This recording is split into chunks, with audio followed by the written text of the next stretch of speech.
Hello and welcome to this video tutorial on how to work more efficiently with your BrightLink projector by programming the button on the BrightLink pen in order to quickly toggle between frequently used functions while annotating.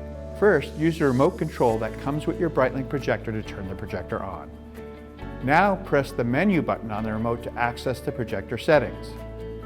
Using the remote, navigate to the interactive section of the menu and press Enter. Then scroll down to where it reads Pen Button Function and select Enter. Here you will see a list of the options that are available for programming on the interactive pen. You can choose to disable the pen button, set it to toggle between a pen and eraser, open the drawing toolbar, or clear the screen.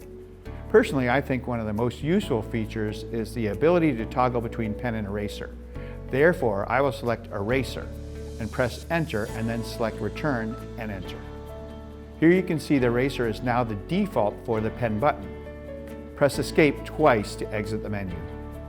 Now you can test the button on the interactive pen by pressing it and observing the action on the screen.